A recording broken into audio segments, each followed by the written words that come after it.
Good morning, everyone. My name is Piath. When you think of Africa, you probably think of something simple like this. However, Africa is more complex like this. A continent divided more than by countries, but by social groups, also known as tribes. This led me to research how does the current values and traditional tribalism affect first and second generation Africans. Today I will be discussing how tribalism impedes the development of democracy, the lack of relevancy tribalism contributes today, and the elements of oppression tribalism has.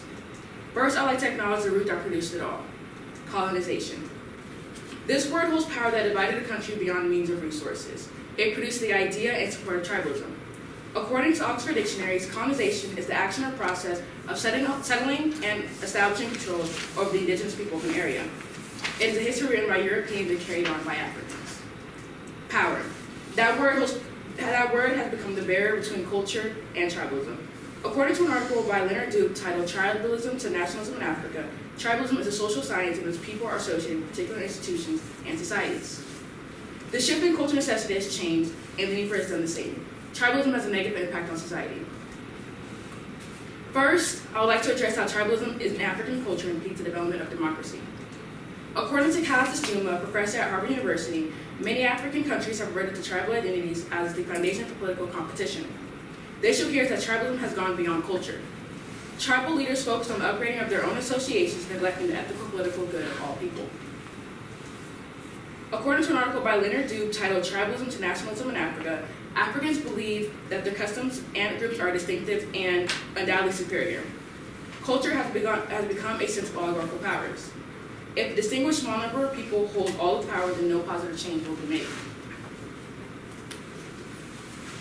One could also say that this sense of division can also bring hellacious offerings from tribe members. According to an article titled An African Chief Explains Tribalism by the New York Times, admirable deeds such as providing scholarships for promising youth, but also by organizing collections to aid development of their respective hometowns. Tribalism reinforces one of their upbringing and community around them. This same patriotism towards one dynasty carries desirable weight. However, one must keep in mind that tribes are a part of a bigger picture, a country that holds the same link of people. According to the sociology of Nigerian tribalism by Akintola Akiwola, a tribe belongs to a larger community that share a common name, common language, common culture, and economic origins. She continues to explain to everyone that the people of the country all live within the same territory. The roots are there, the idea of becoming one needs to be stemmed from the ideation of all. As you can see in this diagram, we just disregard the number of presidential terms given to them and go on by their own means. Second, tribalism's contributions are increasingly irrelevant in today's society. The goal of colonization was to divide. As African countries decolonized and worked towards independence, this aspect from negative era should have been abolished. Akiwola also mentions the issue of tribal groups' status becoming political. As tribes stay away from cultural division, political power becomes the de facto held. Tribalism is being overshadowed by power, binding people's true and actual intentions to embrace culture.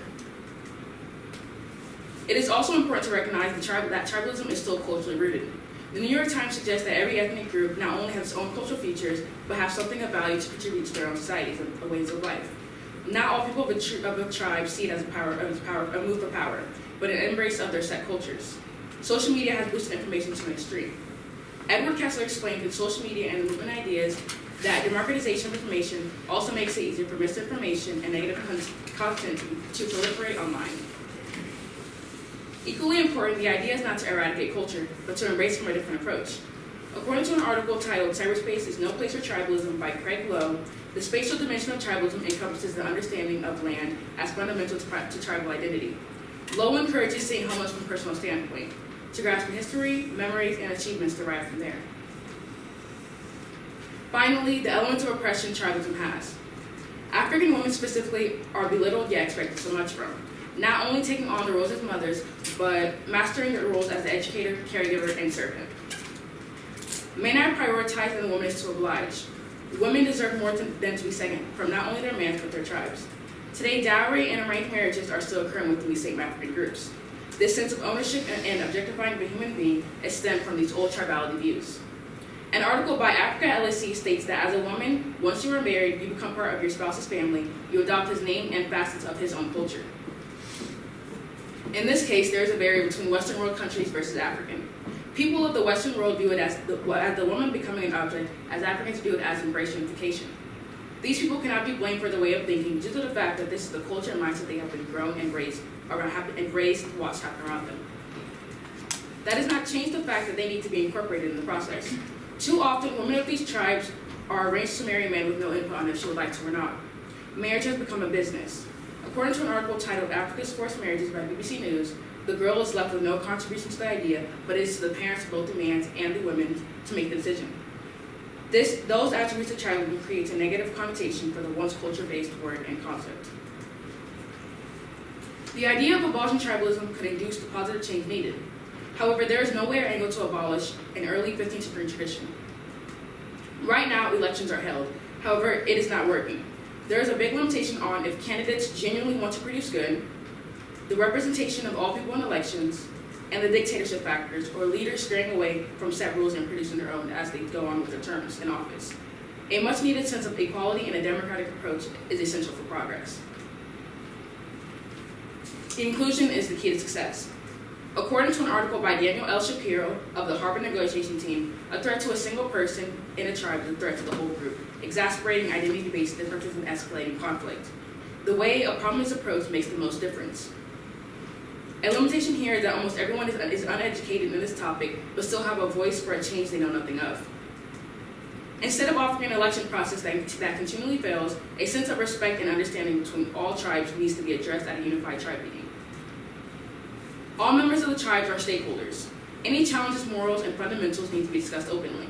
This idea will bring in the problem solution. Information will then be taken back to the other tribe members for the enlightenment of all. Martin Luther King Jr. stated in his letter to the Birmingham jail, oppressed people cannot remain oppressed forever. The yearning for freedom eventually manifests itself.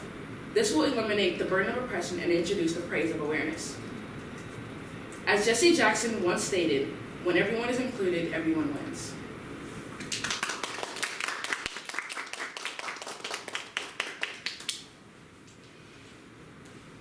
Good job. So, question. How did you handle the differing perspectives in order to reach a conclusion? I had to see it from a point of me being like a westernized American, and a westernized African versus an African that was raised and born. So I had to like not see it as like an attack, because I know if I went on and said exactly what I wanted to say about how tribalism is negative, I'd have to go back and find facts that back me up, because I'm speaking from someone that not only was raised in America but never even been to Africa in the first place, and I'm raised in an American culture, so I can't speak on something that I know not too much of. And then, what advice would you have for other researchers who were considering or looking into this topic? I would make it specific. Make your essential questions something that you know will aim at a specific, at like certain people. At first, I was looking at it from like a very broad American audience, but I know I had to make my stakeholders want to know more about my information. So I had to make it very specific on my 3 claims. So like my solutions, I would have to make it. I know I had to make it stronger at like a democratic approach to bring in my American culture, and then bring in the African culture and like defend culturalism. Good job. Thank you.